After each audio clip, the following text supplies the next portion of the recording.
Hello, my name is Jeff Williams. I'm the Director of Digital Marketing here at the Walker Group. Right now I want to get you to stop, think, and protect your website.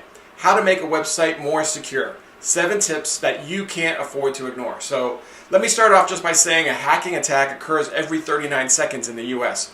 That means 1 in 3 Americans get hacked every year.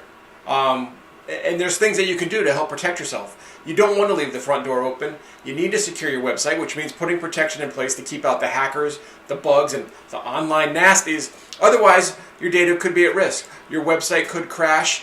Even worse, you could lose money if you have an e-com site. So here, let me give you the 7 things that you need to put in place for your secure website.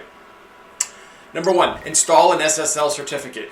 Buying a simple secure sockets layer certificate is the first crucial step. A lot of online hosting companies provide this for you at no additional charge.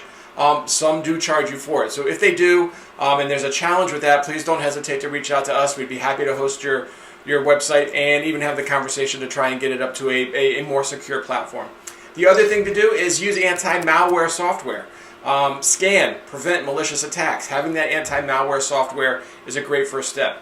Also, make your passwords uncrackable. Password 123, not going to work anymore. What you want to do is have a multi-factor authentication, 2-factor authentication, MFA for short. It's really kind of a pain, I get it, but it is one of the best things that you can do to secure your website. So make sure your passwords are not uncrackable.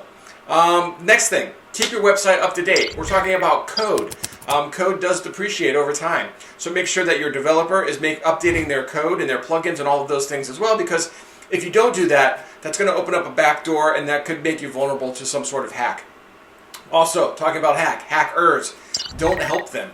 Phishing emails are out there. Don't click on those buttons. You might be the best protection against your own website. So human security is a thing. So make sure you watch out for that and don't click on the things that you shouldn't click on. Also, manually accept on-site comments. You don't want to make those automated because there's a big chance that if you did do that, having control over potentially dodgy comments, that puts you at risk. So if you're doing that manually, that's a good step. And the last part here, number 7, run regular backups. Make sure you prepare for worst case scenarios. Something could happen. So anytime you update your website, make sure you run a backup so that if something does happen or a backdoor is open, you can always go back to that latest version of your website and put it back online. So those are 7 steps that you can't ignore. If you have any questions or anything, please don't hesitate to reach out to us. My name is Jeff Williams from the Walker Group, and I'll talk to you soon.